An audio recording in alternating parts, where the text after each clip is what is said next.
예수 그리스도를 영접한 우리는 하나님의 법에 늘 순종하는 삶을 살아가는, 그리고 새로워지는 저와 여러분이 될 수 있기를 주님의 이름으로 축복합니다. 어느 분이 누님이라는 글을 썼는데 참 와닿는 글이고 오늘 시대를 풍자한 것 같아서 한번 여러분에게 소개해 보려고 합니다. 이 시대에 이런 일이 아주 많았기 때문에 보편적인 일들, 많이 경험할 수 있는 일들이었기에 더 호감이 가고 또 감동이 되었습니다. 가난한 집안의 장녀로 태어나 제대로 배우지 못하고 초등학교만 졸업하고 남의 집 식모로 가서 몇 푼 되지 않는 돈을 받고 살다가 조금 머리가 커지자 봉제 공장에서 잠도 못 자고 죽도록 일하는 누님이 계셨습니다. 한창 멋을 부릴 나이에 얼굴에 바르는 화장품 하나 싸쓰는 것이 아까워 안 사고 돈 버는 대로 고향집에 보내서 동생들의 뒷바라지를 하게 됩니다. 그 많은 먼지를 허옇게 머리에 뒤집어 쓰고 몸은 병들어 가는 줄도 모르고 소처럼 일해서 동생 셋을 대학까지 보내면서 제대로 키우게 됩니다. 이 누나는 시집 가는 것도 아까워서 사랑하는 남자를 눈물로 보내기로 했지만 이를 악물고 감내하면서 숙명이라는 생각에 그렇게 늙어갔습니다. 그러다가 몸이 이상해도 약국의 약으로 버티다가 결국은 일하다가 쓰러져서 동료들이 없고 병원에 갔는데 위암 말기라는 판정을 듣고 그나마 다행인 것은 수술해서 위를 잘라내면 살 수 있다는 소식을 듣게 됩니다.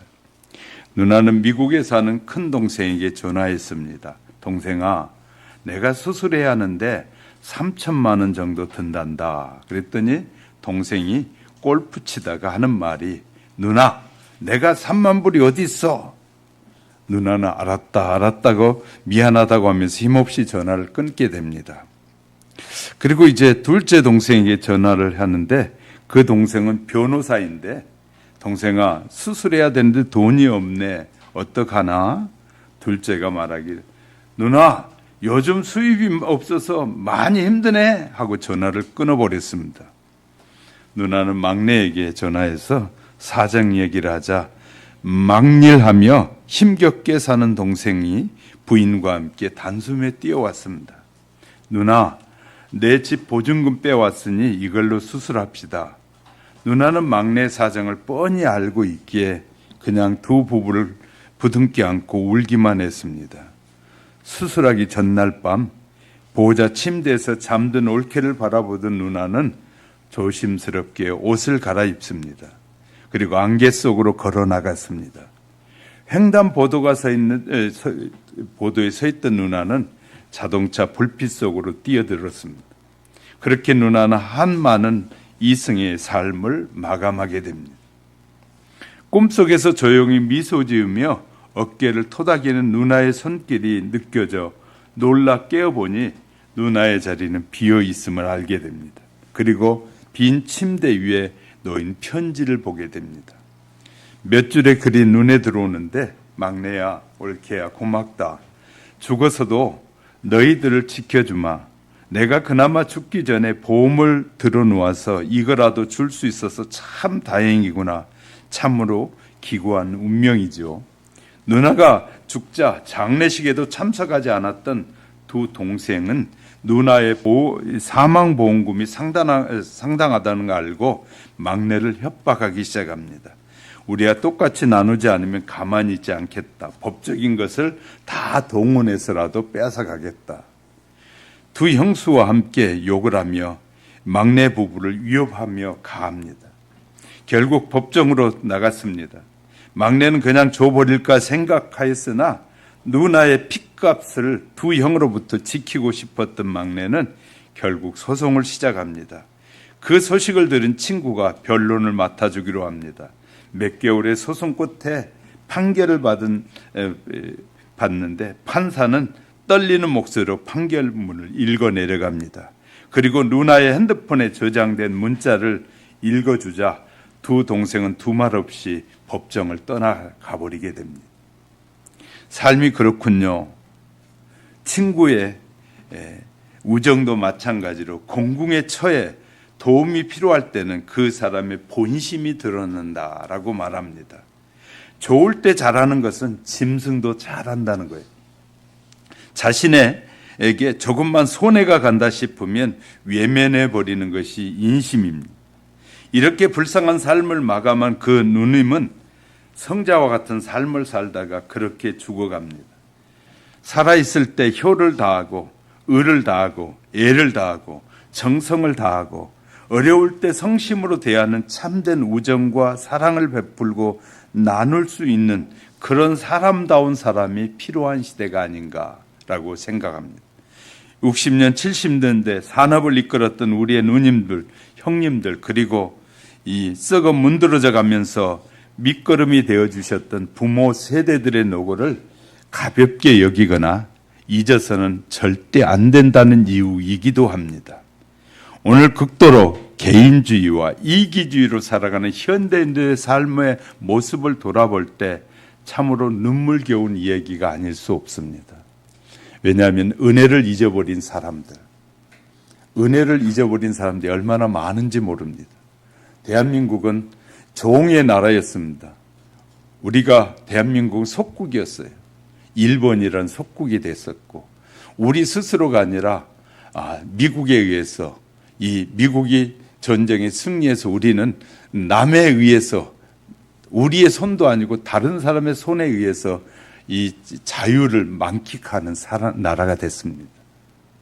그런데 어느 사이에 40대, 50대 젊은이들은 미군 물러가라, 미국은 나쁘다, 은혜를 저버리는 삶을 사는 것입니다. 중국은 우리에게 1000년 이상을 우리의 모든 이 젊은이들, 젊은 처녀들을 수도 없이 빼앗아간 그들에 대해서는 단 한마디로 말하지 않습니다. 그리고 정치인들은 이 편향된 일본에 대해서만 아주 나쁘다고 평가하면서 그래서 친일파로 몰아서 이 나라를 위해서 일해야 될 사람들을 친일파로 몰아가지고 일하려는 사람이 없는 시대가 지금 되어져 가고 있습니다. 은혜를 저버린 나라는 반드시 하나님이 심판하신다는 사실을 우리 잊지 말아야 됩니다. 하나님께서 우리에게 은혜를 그렇게 많이 주셨어요. 그 많은 은혜를 받은 우리가 하나님을 저버리고 내 생각과 내 뜻대로 살아가고 내가 하고 싶은 대로 사는 것은 하나님의 은혜를 저버리는 것이라는 사실을 기억하면서 오늘 말씀을 시작하려고 합니다. 시편 14편과 15편은 서로 대조시킬 목적으로 나란히 배열하고 있는 것처럼 보입니다. 그래서 14절에 1절에 어리석은 자는 그의 마음에 이르기를 하나님이 없다 하는도다. 그들은 부패하고 그 행실이 가증하니 선을 행하는 자가 하나도 없다. 그리고 15편은 사람이 하나님과 함께 거할 수 있는 조건에 대해서 말해주고 있을 뿐만 아니라 하나님이 품고 계시는 이상을 성도들에게 알려주고 있습니다. 사실은 주님의 거룩한 성산에 사는 자라는 질문으로 시작하여 해답을 들려주고 있습니다. 예배를 드리러 예배당에 나오는 성도들의 내적 자세와 도덕적 자세를 언급하고 있다는 점에서 매우 독특하다라고 생각됩니다. 다윗은 성소에 나와 하나님을 만나는 자격으로 외부적 의식에 대한 언급을 주로 성도의 윤리와 관련해서 설명하고 있기도 합니다. 우리는 주님을 꼭 만나야 할 사람들입니다. 우리는 주님을 믿기 시작할 때부터 지금까지 주님을 만나기 위해 산 사람입니다. 우리에게 주님을 만나는 것 외에는 다른 살 길이 없습니다. 우리는 주님을 만나야 합니다. 주님을 만나는 날, 나의 인생은 송두리째 정말 신부처럼 변해버릴 것입니다. 이 날은 환희의 날이 될 것입니다. 영원한 축복의 날이요, 구원의 날이 될 것입니다. 그럼 주님을 어떻게 만날 수 있을까요? 어떤 특별한 장소가 있는 것은 아닙니다. 주님께서 오시는 날에는 언제든지 주님을 만날 수 있습니다.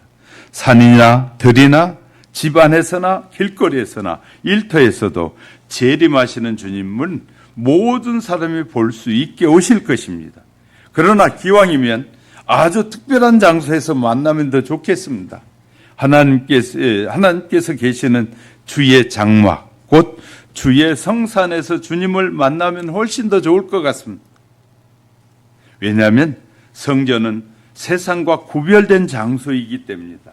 이런 특별한 성전에서 주님을 만나는 것은 은총이고 놀라운 축복이기 때문입니다.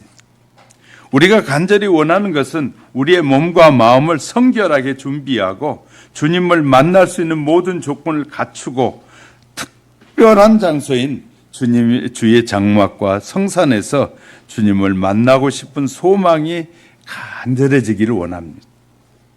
그래서 바울은 고린도 전서에서 믿음, 소망, 사랑이 가득한 그런 주님을 만나는 은혜의 역사가 있기를 주님의 이름으로 축복합니다. 첫 번째, 장막에서 주님을 만나길 기대해야 합니다. 본문 1절에 보면 여호와여 주의 장막에 머무를 자 누구오며 머무를 자가 누구며 주의 성산에 사는 자가 누구이오니까. 장막은 성전이 건축되기 전에 하나님의 법궤를 안치해 놓았던 곳이고요. 성산은 시온산을 가리키는 것으로 역시 거기 하나님의 장막이 있었습니다. 다윗 이후 솔로몬 때에 그곳에 성전이 건축됩니다. 이것은 모두 다 하나님이 계시는 성전을 가리키는 것으로서 신약 시대는 우리의 몸이 성도의 몸이 성전입니다. 이 성전이란 바울을 통해서 설명하고 있지 않습니까? 우리가 주님을 만날 수 있는 장소, 주님의 성산인 성전에 오를 수 있는 사람은 말씀드리겠습니다. 이는 하나의 자격이라고 할까요? 아니면 주님의 재림을 기다리는 성도가 갖추어야 할 조건이라고 할 수도 있을 것 같습니다. 누가 주님이 계신 곳에 살고 누가 거룩한 산에 머무를 수 있느냐고 묻고 있는 것입니다. 이 말씀은 하나님께서 성도의 거룩한 삶을 요구한다는 거예요. 하물며 하나님이 계시는 주의 성산에 무차별로 들어갈 수 없지 않습니까? 주의 성산에 가려면 일단 하나님의 허락을 받아야죠. 하나님은 모든 사람을 사랑하시고 아무도 차별하시지도 않습니다. 예수님은 세상에 계실 때 세리와 죄인들을 친구처럼 사귀었습니다. 그러나 차별하지 않았으나 이 분명한 차이는 존재하고 있습니다. 하나님은 모든 사람을 사랑하시되 누구나 다 천국에 들어가게 하시지는 않습니다. 따라서 모든 사람이 다 하나님의 성산에 살 수 있는 것도 아닙니다. 이 말씀은 하나님의 기준에 맞아야 하나님의 성산에 살 수 있다는 뜻을 우리에게 말해주고 있습니다. 하나님은 오늘 우리에게 주신 말씀을 통해서 주의 성산에 살 수 있는 11가지 기준을 말씀해 주고 계십니다. 이 11가지 기준은 하나님의 언약에 대한 성도의 심실함과 또 이웃과의 관계로 나누어서 생각해 볼 수 있습니다. 우리가 이 대통령은 지금 없지만 청와대 오라고 들어가 보겠다고 하면 초청을 합니다. 초청하는데 그냥 들어갈 수 없습니다. 들어가면 다 몸수색하게 되고 다 자기가 무엇을 상대방이 위에 가할 수 있는 것들은 다 빼내야만이 들어갈 수 있는 것처럼 이 세상의 대통령을 만나기도 쉽지 않는데 거룩하신 하나님을 만나는데 그냥 갈 수 있겠느냐. 어느 날 서울역에 한 처녀가 누군가를 기다리는데 날이면 날마다 매일 온종일 기차역에 내리는 여객 가운데 누군가를 찾고 있었습니다. 사람들이 하도 안타까워서 매일 나오니까 질문하기를 누구를 기다리십니까? 부모입니까? 형제입니까? 아니면 애인인가요? 물으면 처녀는 누구도 아니고 누구인지도 모른다고 대답하는 것이었습니다. 그럼 왜 기다리냐고 물으면 그것도 잘 모르겠다고 대답합니다. 그럼 기다리지 않을 수 없냐고 물으면 그럴 수는 없다고, 기다리는 것 외에는 다른 방법이 없다고 대답하는 처녀였습니다. 그리고 나는 누군지 모릅니다. 혹 사람이 아닐지도 나는 꼭 그렇지만 만나야 합니다. 나는 기다리기 위해서 태어났고 만나기 위해서 살아가며 기다리고 기다리다가 죽을 숙명적인 존재입니다. 하지만 분명히 그도 나를 찾을 것을 나는 압니다. 내가 그를 만나는 날 나의 인생은 송두리째 정말 신부처럼 변해버릴 것입니다. 참으로 이상한 처녀였습니다. 그러나 우리는 그 이상한 처녀의 기다림 속에서 무엇인가를 깨닫는 것이 있다는 사실입니다. 성도들이 십자가에서 모든 사람을 위해서 죽으신 주님을 향해 기다림을 발견해 볼 수 있습니다. 성도가 주님을 만나기 위해서 기다림과 그리움이 그토록 간절해야 하지 않겠습니까? 우리를 위해서 십자가에서 물과 피를 아낌없이 쏟으셨고 우리 힘으로는 도저히 들어갈 수 없는 영원한 하나님의 나라에 들어가는 길을 우리에게 열어주시고 그분으로 말미암아 들어갈 수 있는 그분을 기다리는 사모하는 마음이 식어져 간다면 우리는 예수 그리스도를 믿고 살아가는 삶이 자꾸 식어져가 세상의 유혹을 받아서 허물어져 가고 있는 것은 아닌지 모르겠습니다. 이 시대 다시 오실 주님을 간절한 마음으로 기다리고 있습니다. 분명히 말씀드리면 우리는 어떤 이상한 처녀처럼 누구인지도 모르고 기다리는 것은 아닙니다. 우리는 나를 위해 십자가를 지신 분명한 주님을 기다리며 사는 삶입니다.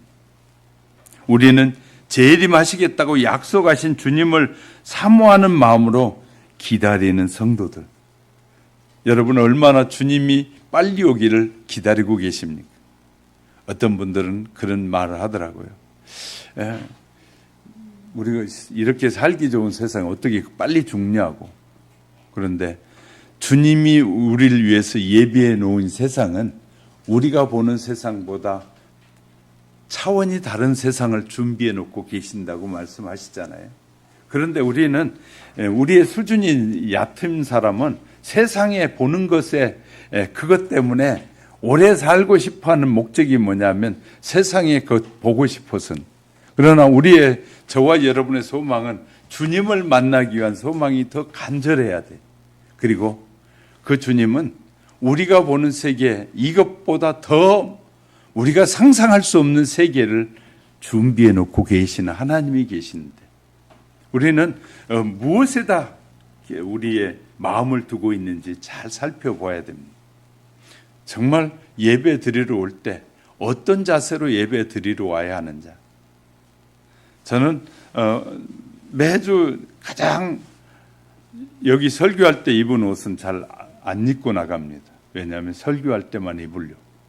그리고 한 달 동안 입고 나면 이제 다른 옷을 바꿔 입을 때 바꿔 입은 그 옷을 이제 사람들 만나러 갈 때 입고 그럴 때가 많습니다. 나는 주님 앞에 가장 깨끗한 신부의 마음으로 예배 드릴 때마다 그런 마음으로 하나님 앞에 나옵니다. 그리고 언제든지 주님이 오시라고 하면 아멘 하고 갈 준비를 하고 주님 앞에 나옵니다. 우리가 늘 그래야 되지 않겠습니까? 내일 부를지 오늘 부를지 또 10년 후에 부를지 20년 후에 부를지 모르지만 늘 우리는 주님을 사모하는 마음 그리고 주님께서 나와 같은 죄인을 불러주시고 영원한 하나님의 나라에 우리를 초대해 준 것이 너무 감사해서 그 은혜에 감사해서 어떻게 하면 하나님을 더 기쁘시게 할까? 어떻게 하는 것이 가장 하나님의 나라에 들어가는 준비를 잘하는 것일까? 신부가 신랑을 맞이하기 위해서 또 신랑이 신부를 맞이하기 위해서 준비하잖아요. 준비하는 것처럼 우리는 나를 구원하신 그 성삼위 하나님 그 가운데서 예수님을 만나기 위한 어떤 준비를 얼마나 하면서 날마다 살아가는지 우리 자신을 한번 돌아보시기 바랍니다. 우리의 삶은 언제 어떻게 될지 아무도 모릅니다. 한순간에 우리 지수 선생님이 다녀왔던 탄자니아에 갔던 그 수양관에 차가 있는데 그 차가 나갔다가 이 15중 충도라는 중간에 끼어가지고 그 차에 타고 있던 선교사님들 여러분이 소천하는 그런 역사가 있었다고 기도해달라고 전화가 왔다는 거예요. 해외 나가서 선한 일을 하는 사람도 그렇게 사고가 나서 죽기도 하고 악한 일을 하는 사람도 죽기도 하고 다양한 일을 하는 모든 사람들이 다 하나님 앞에 죽음이라는 걸 통해서 그 앞에 서야 되는데 나는 그 앞에 설 때 얼만큼 준비하고 서는지 그냥 준비 없이 그냥 바쁘게 살다가 어느 날 그냥 죽었더니 아이 갑자기 와서 준비도 하나도 못하고 왔네요 하고가 아니라 늘 준비된 삶을 살다가 주님이 부르실 때 그냥 감사함으로 기쁨으로 주님을 맞이할 수 있는 그런 하나님의 은혜를 은혜답게 여기고 살아가는지를 돌아보는 우리는 그런 사순절을 보내야 될 것입니다. 이 사순절은 우리에게 정말 귀한 주님이 나를 위해 사신 일을 곱곱아 씹어보면서 돌아보면서 나와 같은 죄인, 나와 같은 자를 하나님께서 영원한 나라에 살도록 부르신 것에 대한 정말 그 큰 은혜를 묵상하는 그런 시간들이 계속 되어져 가시기를 주님의 이름으로 축복합니다. 본문을 통해서 우리에게 신앙은 실천하는 자를 소중하게 여긴다는 사실을 또한 발견할 수 있습니다. 2절부터 4절에 정직하게 행하며 공의를 실천하며 그의 마음에 진실을 말하며 그의 혀로 남을 허물하지 아니하고 그의 이웃에게 악을 행하지 아니하며 그의 이웃을 비방하지 아니하며 그의 눈은 망령된 자를 멸시하며 이 여호와를 두려워하는 자를 존대하며 그의 마음에 서운한 것은 해로울지라도 변하지 아니하며 1절의 질문에 대한 답이 2절 4절에서 소개되고 있어요.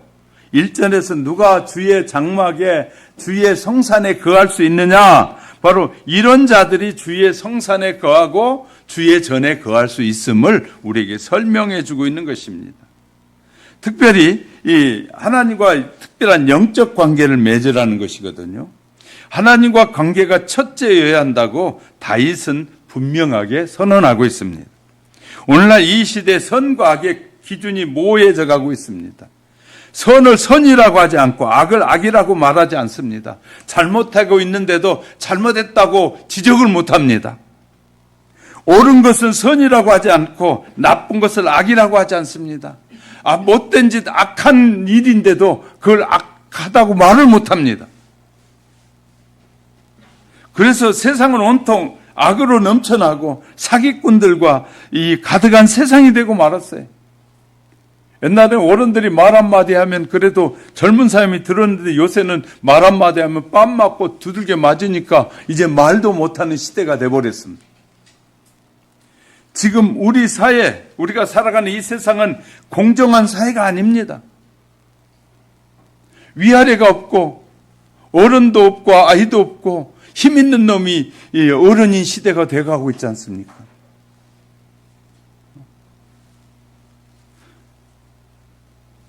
정말 신앙을 가진 신자들도 그런 것도 구별하지 못한 시대가 돼가고 있지 않습니까? 참 나가서 어이없는 일들을 많이 만나요. 그 아버지와 그 아들과 그 손자까지 어이없는 짓을 하는데 사람들은 그를 맹종하고 따라가잖아요.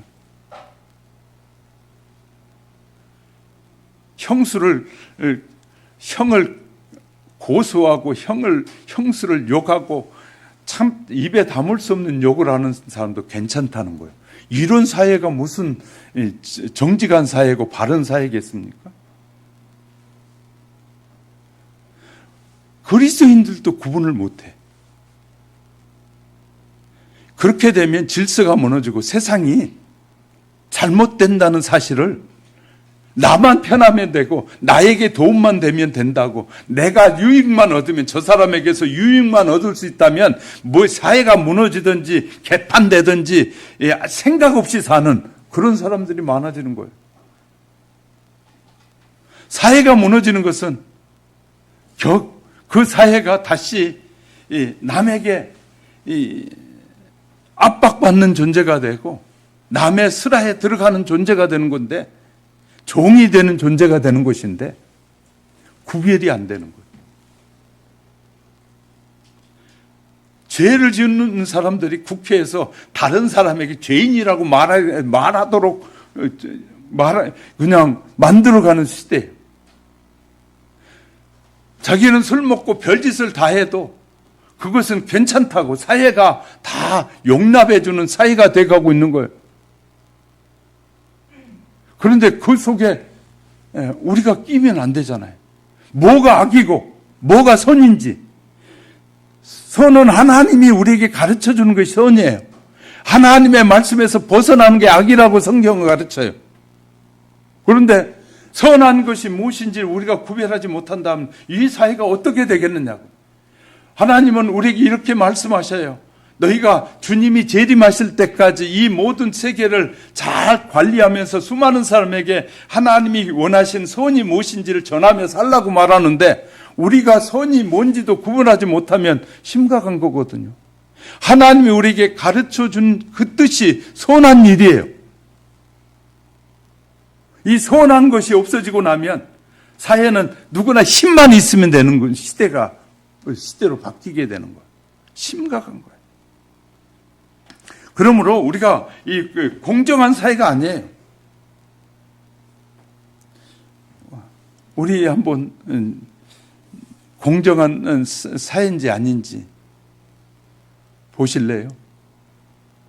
북한 정권은 자기에게 도전하는 사람을 기관총으로 쏴 죽이고 지금도 수도 없는 사람이 죽어가고 있어요. 남한은 북한을 체제를 따르자고, 공산당을 따르자고 김일성이 사진을 초등학교에 걸어놓고 가르치는 이 섬이 있어요. 전라도의 섬에 김일성이 사진을 걸어놓고, 그런데도 그 선생님들 잡아다가 족치지 않잖아요. 아니, 이거보다 더 자유로운 나라가 어디 있겠어요? 자유가 한계를 넘으면 방종하게 되기 시작합니다. 자, 그러므로 우리는 악이 뭐고 선이 무엇인지, 다른 사람에게 피해를 주고 다른 수많은 사람들의 고통을 주는 것이 이 악이라고 성경은 말하고 있잖아요. 구분하지 못한 시대에 살면 안 되는 거거든요. 자, 하나님 앞에서 적극적인 덕성으로 살아야 되는데, 하나님 앞의 덕성은 정직입니다. 정직이란 거짓이 없는 순수함을 뜻하는 것으로 생각과 행동이 일치하는 목적을 추구하는 것이 정직입니다. 그것은 항상 하나님과 함께 있는 것처럼 생각하고, 시편 16편 8절에 보니까 늘 그렇게 살아야 된다는 거예요. 8절에 내가 여호와를 항상 내 앞에 모심이요 그가 나의 오른쪽에 계심으로 내가 흔들리지 아니하리로다. 이것이 바로 이 정직한 삶이래. 자, 정직은 자기 양심에 충실함 그뿐 아니라 위선을 증오하면서 자신의 죄에 대해서 엄격하여, 이러한 정직은 믿음의 중요한 근거가 되는 거예요. 그래서 믿는 자의 정직은 정말 중요한 것이에요. 공의로움, 공의란 하나님의 뜻을 행하는 것을 뜻합니다. 이 자기 생각이나 정욕을 따라 행하지 않는 것으로 믿음을 따라 의를 행하는 것. 공의로움. 그래서 공의로운 사람은 언제나 공명정대합니다. 사람을 학대하지 아니하고 그의 인격을 존중합니다. 불의를 용납하지 아니하고, 불의를, 잘못된 것을 용납하는 사회가 되면 안 되거든요. 공동체 행복과 불행에 참여하게 됩니다. 공동체가 행복한 일에도 참여하지만 불행한 일을 당했을 때도 그 공동체에 헌신하는 사람. 그리스도의 구속의 최종 목적은 당신의 백성이 거룩해지고 공의로워지는 데 있다라고 예수님은 누가복음 1장 74절 75절에서 말씀하고 있어요. 또 세 번째는 진실성입니다. 진실이란 내적인 삶과 외적인 삶이 일치한다라는 뜻이거든요. 그런 사람이 진실한 사람이에요. 진실은 투명하여 안과 겉이 하나인 것이에요. 하나님과 인간에 대한 그의 기도, 고백, 약속이 거짓되지 아니한 것. 신앙인의 진실은 영혼의 은밀한 밀실에서 찾아볼 수 있는 진실성이어야 합니다. 신앙인이 진실성 위에 세워져야 되고, 또한 강직성입니다. 신앙인은 망령된 자를 멸시합니다. 망령된 자란 사악한 일을 행하고 하나님 앞에 교만한 자를 말합니다. 멸시한다는 것은 그들을 인간적으로 존경하지 아니한다는 뜻이 아니라 사악함으로 얻은 그들의 사회적 명성이나 지위, 부우 등을 인정하지 않는다는 뜻입니다. 그리스도인은 덕성과 경건으로 사람을 평가해야 하고 망령된 자들에 대해서는 불쌍히 여겨야 합니다. 왜냐하면 그들을 멸망당하는 자들이기 때문에. 또요, 하나님 앞에 겸손함. 신앙인은 하나님께 뿐만 아니라 모든 사람에게 겸손해야 합니다. 가난하고 천한 사람이라도 하나님을 경외하는 자를 과소평가하지 않습니다. 하나님을 경외한다는 것은 인간의 기본적인 본무이므로 어떠한 인간적 강점보다도 높이 평가되어야 하고 존중돼야 됩니다. 신앙은 인간이 소유할 수 있는 가장 큰 보화이기 때문이라고 바울은 고린도후서 4장 7절에서 말합니다. 또한 신실성입니다. 서원은 약속이거든요. 약속은 자기의 전 인격을 담보로 하는 것이기 때문에 신성한 것입니다. 비록 그 약속 때문에 명예에, 재산에, 생명에 손실이 있다 하더라도 지켜야 합니다. 하나님께서는 그 모든 약속을 신실하게 이행하신 분이기 때문에 저와 여러분이 참 그리스도인 되면 모든 약속은 잘 지키는 겁니다. 손해가 되는 약속이라도 지키는 것입니다. 그러므로 성도는 정직하게 거짓 없이 살아야 한다는 말이죠. 진실하게 사는 성도가 주의 성산에 오를 수 있습니다. 주님은 정직하고 진실한 성도를 기뻐하시기에 공의를 실천해야 합니다. 비록 사회가 부패하더라도 성도가 사회법을 지키지 않으면 안 됩니다. 세상의 법을 지키지 않는 자가 하나님의 법을 잘 지킨다는 말은 거짓말이 되기 쉽습니다. 하나님은 공의의 하나님으로 불의를 용납하지 않으신 분입니다. 성도는 진실을 말합니다. 예수님께서는 산상수훈에서 마태복음 5장 37절에 오직 너희 말은 옳다 아니라 하라. 이에는 지나가는 것으로 악으로부터 나느니라. 그러니까 옳은 건 옳다고 말하고 아닌 건 아니라고 말해야지 옳은 것도 아니고 그런 것도 아니고 다 옳다 그러다 말하면 안 된다는 것이죠. 하나님의 성산에 살 자는 하나님은 하나님이시고 인간은 인간이라고 말해야 된다는 거예요. 인간이 신이 될 수 없다는 말입니다. 하나님과 인간을 서로 혼돈하지 말고 살라는 말씀이기도 하죠. 인간은 하나님을 섬기는 자는 하나님을 섬기는 자, 하나님의 집에 합당한 자가 되지 못하는 인간을 섬기게 됩니다. 인간을 섬기는 사람들이 많아지면 심각해집니다. 인간관계에서 중요한 덕성도 있습니다. 인간관계에서 중요한 첫 번째는 참소하지 아니한다. 참소란 여기저기 다니면서 사람의 말로 행한 남에게 거짓을 말하는 걸 참소하는 거예요. 신앙인은 복의 근원이므로 그 입은 축복을 생산하며 진리를 추구하는 입을 가져야 돼. 참소하지 말아요. 또 행악하지 아니한 친구에게 정신적으로나 육체적으로나 해를 끼치거나 상처를 주지 말아야 합니다. 친구의 명예, 재산, 행복에 대하여 피해를 주는 일을 해서는 안 돼. 그것은 행악하는 일이에요. 해방치 아니한다. 이웃에게.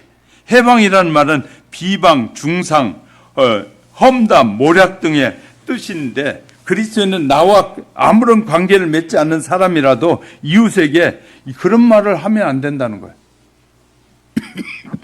또요, 부당한 이득을 취하지 아니하는 것. 부당한 이득을 취하는 것도 이 하나님이 인간관계에 덕을 세우지 못하는 것입니다. 그리스도는 부당한 방법으로 이익을 취해서는 안 됩니다. 별리로 대금하는 것, 하나님께 금하셨어요. 출애굽기 22장, 레위기 25장, 신명기 23장. 돈을 벌려는 사람 되게 가난한 사람들이에요. 돈을 꾸는 사람이 부자가 꾸는 것이 아니라 가난한 사람들이 돈을 꾸는 일이 많거든요. 그런데 거기에다가 별리 높은 이자를 갖다 막 파는 사람들. 그러니까 요새 그런 일이 많이 있어서 방송에 가끔 나오잖아요. 돈 꾸어주고 막 200배, 300배를 받는 사람들 있잖아요. 이 별리 꾸는 건. 그러니까 국가에서 정해는 우리나라 그래서요, 이 은행이나 이런 이제 뭐 새마을금고나 신용협동조합이나 이런 걸 통해서 1차도 그 돈을 꿀 수 없는 사 2차 꾸고 이렇게 꾸게 해놨, 국가가 정해놨어요. 몇 프로 이상은 더 받지 말라. 몇 프로 이상을 받는 것은 상대방에게 치명적인 이 어려움을 주는 것이기 때문에 그렇게 하지 말라. 그런데 그것을 오버해가지고 막 가난한 사람들 착취하는 일이 대부분이에요. 좋은 정부는 가난한 자들에게 착취하지 않습니다. 근데 나쁜 정부는 가난한 사람 걸 착취를 해요. 이런 일이 허다하게 있단 말이에요. 뇌물을 받지 아니한다. 그래서 우리나라도 뇌물을 3만 원에서 이제 5만 원으로 넘겨놨잖아요. 그래서 밥값도 밥을 대접해도 5만 원 이상을 대접하게 되면 그 뇌물로 간주하게 된다고 그러잖아요. 3만 원에서 올랐잖아요. 왜? 하도 사회가 이런 것에 의해서 사회가 망가지니까 기본적으로 그렇게 만들어가는 것이에요. 건강한 사회를 위해서. 뇌물은 의인에게 의를 빼앗아갑니다. 그 의로운 사람들은 뇌물을 받게 되면 이 공정을 잃어버리게 되는. 그래서 뇌물을 받으면 자꾸 마음이 흔들려서 자꾸 다른 생각을 하게 되는 것이에요. 그러므로 하나님의 성전에 나아갈 성도는 다른 사람을 허물하지 않습니다. 허물한다라는 말은 나쁜 소문을 퍼뜨린다. 뒤에서 욕하고 비방한다라는 뜻이 있거든요. 남을 비방하는 사람은 결코 하나님 앞에 설 자격이 없다는 것이에요. 왜냐하면 자기가 비방한 말로 하나님께 심판을 받게 되기 때문에. 비방하는 해를 가진 자는 지옥과 천당을 오가는 사람입니다. 그래서 베드로전서 3장 10절 11절에 생명을 사랑하고 좋은 날 보기를 원하는 자는 혀를 금하여 악한 말을 그치며 그 입술로 거짓을 말하지 말고 악에서 떠나 선을 행하고 화평을 추구하며 그것을 따르라라고 말씀하고 있어요. 하나님의 성산에 살 자는 어떤 이유라도 이웃에게 악을 행하지 않아야 한다는 사실을 생각하면서 우리를 이웃을 잘 섬기는 자의 삶을 사는 저와 여러분이 될 수 있기를 주의 이름으로 축복합니다. 그리고 하나님의 말씀을 실행하는 신앙은 영원히 흔들리지 않는 신앙이다라고 말씀해요. 5절에 볼까요? 이자를 받으려고 돈을 꾸어주지 아니하며 뇌물을 받고 무죄한 자를 해하지 아니하는 자이니 이런 일을 행하는, 그러니까 정직하게 바르게 실행하는 신앙을 가진 자는 영원히 흔들리지 아니하리이다. 다윗은 모든 성도에게 인간과의 관계를 말씀합니다. 이 말씀에서 우리가 어떻게 살아야 할지에 대한 기준이 제시되고 있어요. 하나님의 성전에 나아가야 할 성도는 망령된 자를 멸시하고 하나님을 두려워하는 자를 해야 되는 존대하지 말아야 됩니다. 하나님을 두려워하지 않는 자를 존대하는 것은 웃기는 것이에요. 어떤 사람도 하나님을 우습게 말해, 하나님을 멸시하는 말을 하고 천대하는 말을 막 하는 사람들, 그런 사람들 좋아하면 안 돼요. 그 사람들의 말에 그냥 가만히 있으면 안 돼요. 우리 하나님을 멸시하는 말을 할 때, 당신은 하나님을 멸시하는 말을 했습니다. 그렇게 하면 안 됩니다. 라고 말해야 되는 거예요. 성도는 가난한 자를 쉽게 여기지 않습니다. 무식하다고 무시하지 않습니다. 힘이 없다고 얕보지 않습니다. 세상의 기준을 따라 사람을 판단하지 않습니다. 왜냐하면 사람의 영혼에는 하나님이 자리 잡고 계시기 때문입니다. 또 하나님의 성산에 나아가기 위해서는 서운한 것들 헤어를지라도 변치 않고 잘 지키는 사람입니다. 서운한 하나님의 약속을 잘 지켜야 된다. 우리나라 왜 외제차가 자꾸 늘어난 줄 아십니까? 우리나라는 외제차에 대한 이 선호 사상이 있어요. 그리고 외제차는 비싼 차다라는 잘못된 생각이 있어요. 외제차 우리나라 차보다 싼 차 수도 없이 많습니다. 현재 들어와 있는 차들도. 그런데 우리 한국 사람들은 외제차는 고급차라는 잘못된 의식이 있어요. 그리고 외제차 타고 가면 다른 사람들이 함부로 여기지 않는다는 그런 잘못된 사상들이 빠져 있어요. 그래서 우리나라 외제차가 자꾸 늘어나는 거예요.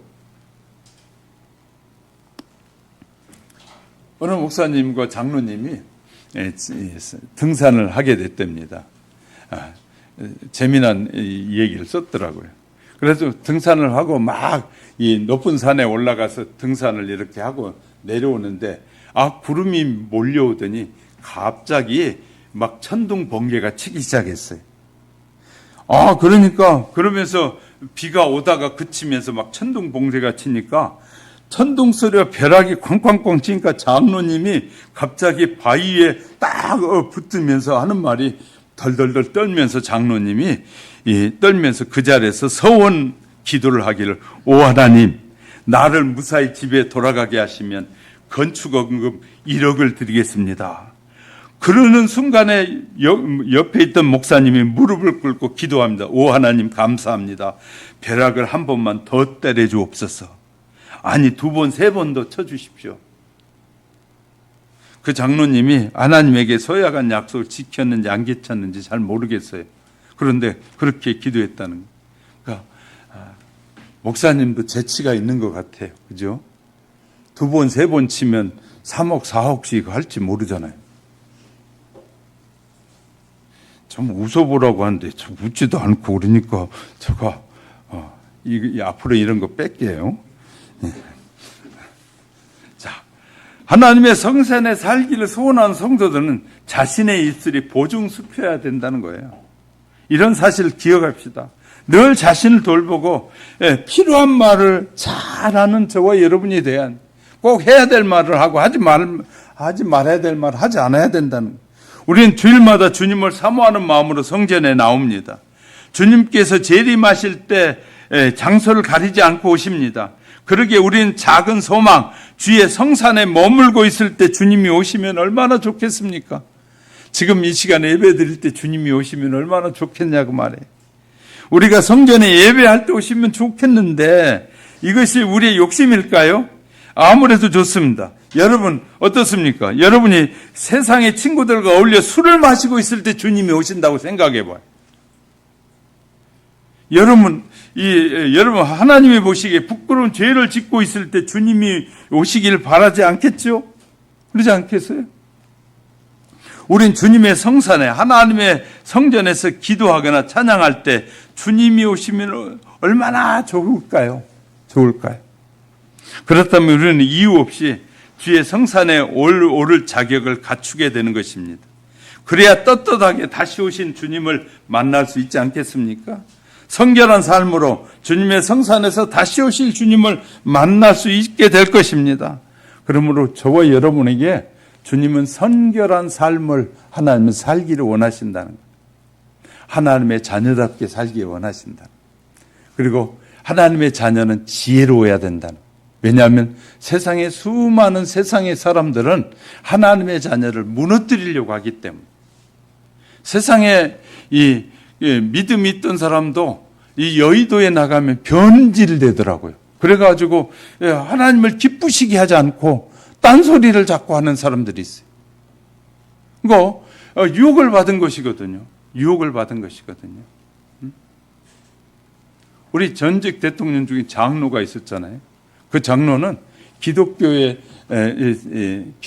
가장 높인 것 같은데 가장 기독교를 문제 있는 게 만들어 놨어요. 장로 2분이 대통령을 했는데 2분 다. 한 분은 군대 그 많은 목사님들 하는 그 교회당을 줄여가지고 승려를 세우는 그런 대통령이 되기도 했고, 또 어떤 분은 서울시를 하나님 앞에 드린다고, 자기 생각대로 드린다고, 드리지도 못하면서 드린다고 공개적으로 그렇게 필요 없는 말을 하고 다니다가 역풍을 당하기도 하고 그런. 자기가 서울시장이지 자기 마음대로 드릴 수 있는 건 아니거든요. 근데 그렇게 오버하는 사람들이 많아져요. 신실하게 살면 얼마나 좋겠어요. 신실하게 그 자리에 올라갔을 때 정말 신실하게 이 모든 이 강요들에게 보온이 됐으면 얼마나 좋겠어요.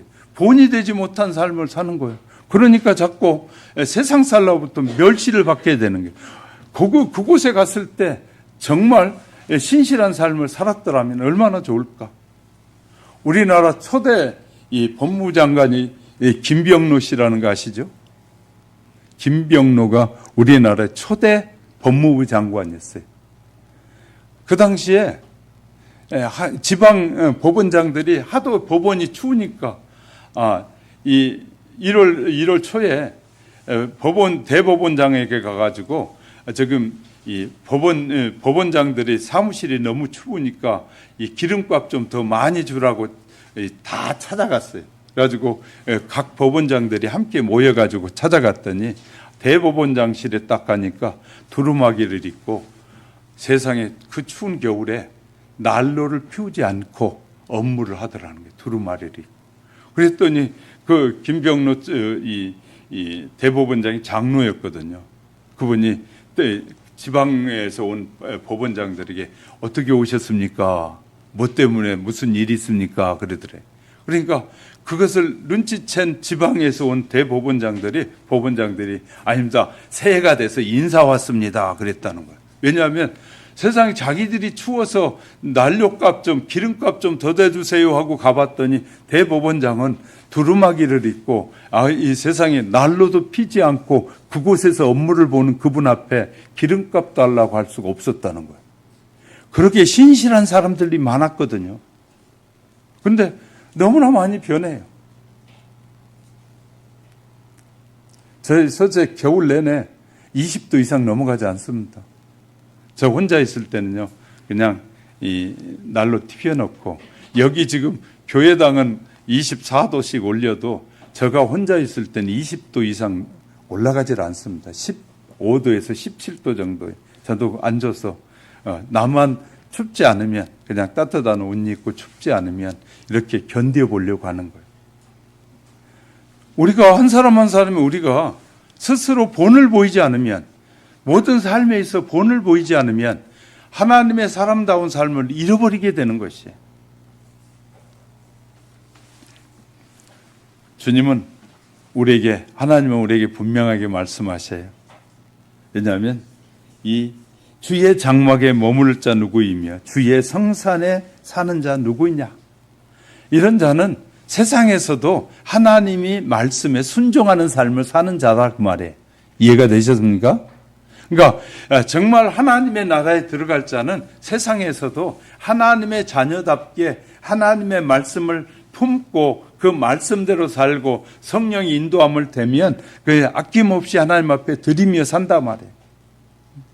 설교를 듣다가도 감동이 될 수 있고 무슨 얘기를 듣다가 감동이 될 때 하나님 앞에 귀한 일이구나라고 생각할 때는 마음이 감동된 대로 움직여 순종하는 삶을 살 때 그 삶이 하나님 앞에 드려지는 복된 삶이라고 우리에게 가르쳐주고 있어요. 이건 성도가 많고 적음이 아니라 내가 하나님의 말씀에 얼마나 진정으로 그 말씀을 믿고 나에게 구원을 주신 하나님의 은혜가 소중한 것인가를